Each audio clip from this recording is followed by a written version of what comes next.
Do final do ano passado para cá, nós vimos ativos como ouro e prata fazendo máximas históricas, enquanto o Bitcoin ficou completamente esquecido ou mesmo derretendo, né, com extrema volatilidade. Mas o que está acontecendo? E talvez o Bitcoin esteja aí numa bifurcação. Será que agora ou você vai para 30 mil ou vai para 90 mil? E depende também um pouco da liquidez e os apetites, o apetite do mercado. E é sobre isso que eu quero falar no capítulo de hoje. Então, primeiramente, hoje foi um dia interessante, né? Porque fazia bastante tempo que o Bitcoin não parava de cair e ele acabou tendo uma certa recuperação, né? Saiu aqui dos 62 mil hoje de manhã, né? Tô gravando na terça-feira, dia 24, no final da tarde.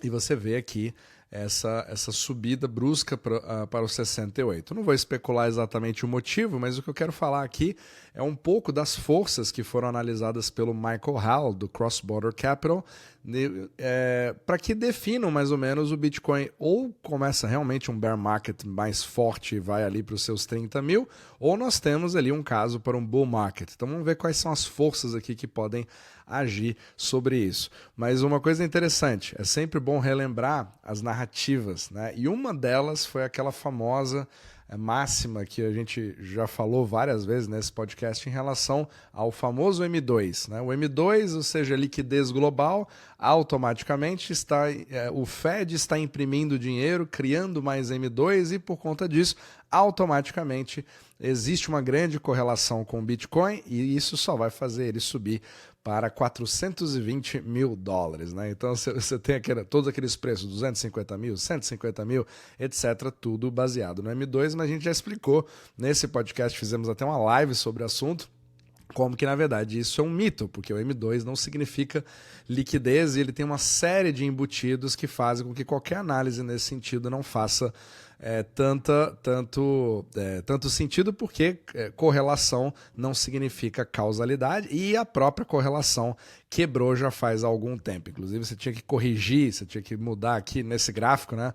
Mudou aqui 120 dias, então para fazer as coisas casarem. Então você consegue usar gráficos a seu favor para criar narrativas e isso é bastante perigoso em macroeconomia. Agora, antes de a gente continuar, se você gosta desse tipo de conteúdo, né, sobre liquidez global, sobre como que o dinheiro realmente funciona e também como isso afeta os seus investimentos e o próprio Bitcoin, você pode nos seguir aqui no Substack, com vídeos gratuitos de segundas a sextas-feiras e diferente do YouTube, sem propaganda, e você também recebe em forma de artigos por escrito diretamente no seu e-mail.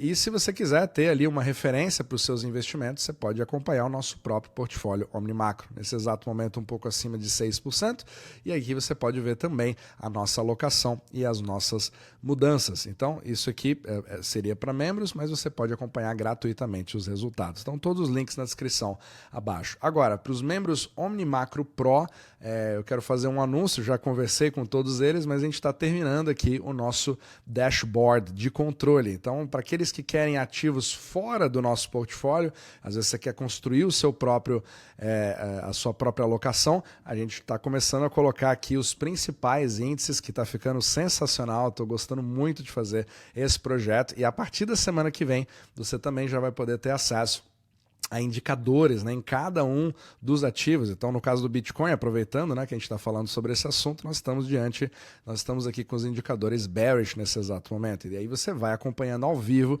as coisas acontecendo. Então, tem muita coisa ainda por vir, mas todos os links na descrição abaixo, se você quiser ter acesso a essa ferramenta, basta você se tornar membro OmniMacro Pro. Perfeito? Então, vamos lá. Então, vamos entender um pouco do que o Michael Howell, né, do Cross Border Capital, passou, que eu achei super interessante, que ele trouxe aqui um caso contrastante. Né? O que seria o bear market que levaria o Bitcoin, que lembrando, né, ele tem o risco de cauda, ou seja, ele é bastante sensível a movimentações de liquidez, mas também de apetite em relação ao risco, porque mesmo que a liquidez esteja alta, se você tem um ciclo que vai para outros ativos, você acaba tirando isso de Bitcoin. Então nunca é aquela coisa que só a liquidez explica e também não é aquela coisa que somente o apetite de risco explica. Então é meio que uma mistura de tudo isso, tem uma parte de correlação com ouro, tem uma parte descorrelacionada, então assim, ele é bem complexo e novo, né? Porque ele só tem aí menos de 20 anos de idade, mas é bem interessante a gente poder acompanhar como ele evolui ao longo do tempo e ele serve como um dos bons indicadores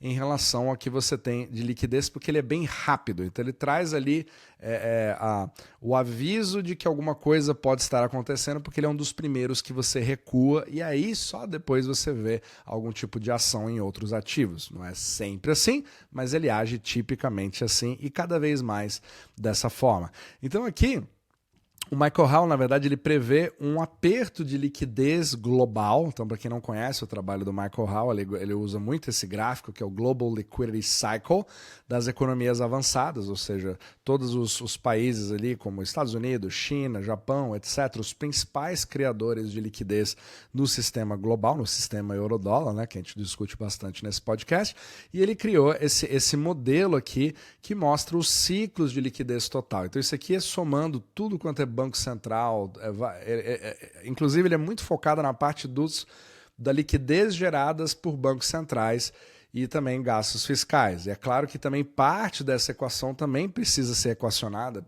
principalmente, na verdade, pelo empréstimo interbancário global, que é o próprio sistema euro-dólar. Então, quando você soma tudo isso, com mais de 25 bancos centrais, eu acho que ele dá uma olhada, mas principalmente nos Estados Unidos, China e Japão, você vê que ele acompanha esse tipo de métrica aqui do modelo, mais ou menos, né? Às vezes ele nem faz tantas subidas e descidas assim tão amplas, né? Às vezes elas acabam mais cedo, mas, por exemplo, desde a pandemia aqui, 2019, ele acompanhou muito bem e nós estamos num momento que talvez ela comece a cair mais cedo do que o esperado. Só que aquela grande questão, isso vai acontecer se você não tiver a contrapartida em cima, né? Que são estímulos que possam vir. E isso cria uma grande incerteza com o que acontece com o Bitcoin nesse cenário, porque dependendo do que acontecer, você pode ter um bear market confirmado ali, onde ele vai ser esquecido mesmo, ou outro cenário onde ele começa a subir mais.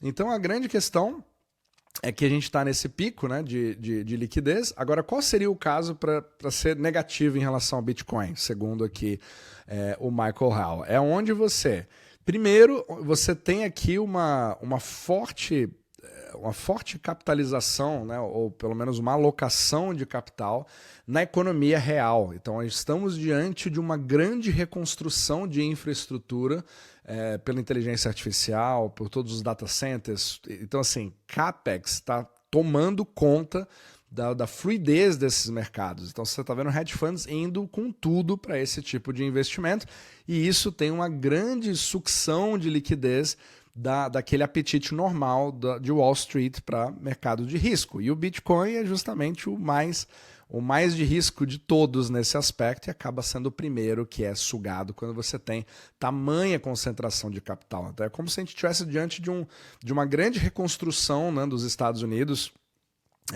e uma corrida, né? E a própria China fazendo exatamente a mesma coisa, Japão agora querendo fazer a mesma coisa, porque diante do cenário que a gente fala aqui sobre statecraft, onde cada país está olhando para si e tentando ver quais são os setores estratégicos para manter sua soberania, você vai continuar vendo essa tendência de capex local, né? Mesmo que você tenha redundância nas estruturas que a antiga globalização permitia, você vai ser obrigado a criar cada vez mais infraestruturas. Então isso acaba sugando.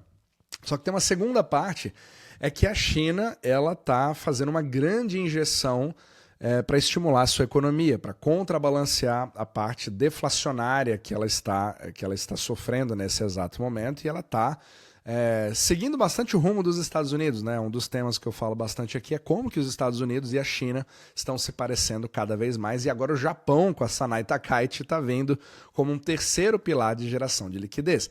Só que a questão é, para onde essa liquidez vai? Então, ele acaba voltando para o mesmo tema que eu acabei de falar, que é você partir para cima da infraestrutura. Só que a China tem uma grande questão.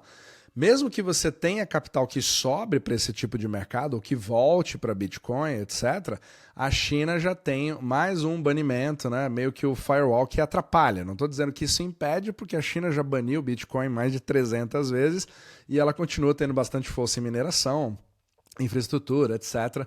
Então isso continua, só que você não consegue ter, por exemplo, uma política como a dos Estados Unidos de ser aberto e falar assim, nós adotamos Bitcoin e nós queremos que ele faça parte da infraestrutura americana bancária, né? Onde bancos estão começando a se preparar, bancos comerciais estão começando a se preparar nos Estados Unidos para poder ceder empréstimos em Bitcoin, por exemplo. Um banco como o Wells Fargo. Porém, tudo isso está nesse exato momento nessa mega faxina, porque não se tem o know-how de como fazer isso, só se criou a legislação e aí você começa a ter as empresas realmente indo para cima e começando a se adaptar a essa nova regulamentação, permitindo que eles possam ter acesso a esse novo ativo. Então tudo está em curso, só que na China você não vê isso. É a única coisa que eu posso dizer que os dois países são bem diferentes, porque aqui você não tem nenhum tipo de apoio formal, inclusive banimentos formais. Então a única forma de ter uma injeção ali mais forte da China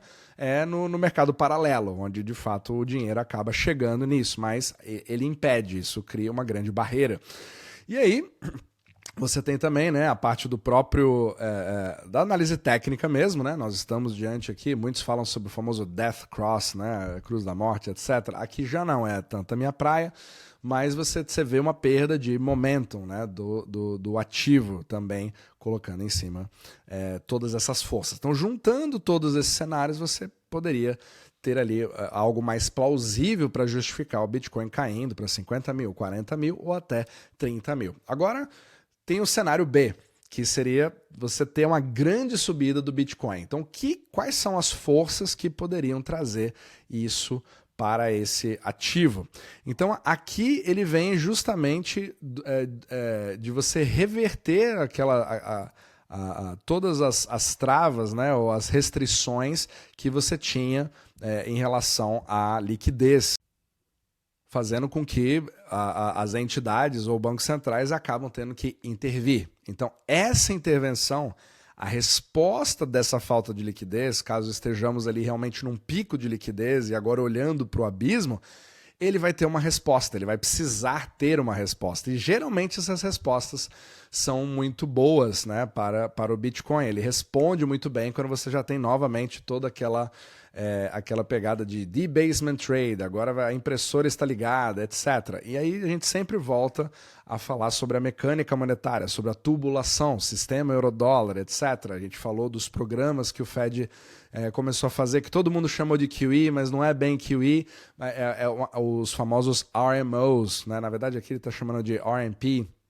mas os RMOs são programas onde o Fed começa a fazer aquelas injeções de liquidez, mas não é simplesmente um dinheiro impresso do além, é mais uma forma de você manter o sistema atual funcionando do que realmente uma injeção gigantesca como foi QE em 2008, que mudou radicalmente todo o sistema monetário que nós temos hoje. Eu já falei, membros inclusive, né, sabem exatamente do que a gente está falando, temos várias aulas sobre esse assunto, mas isso acaba sendo positivo, pelo menos para manter a liquidez fluindo e você não ter uma falta das reservas bancárias que precisam circular entre os bancos.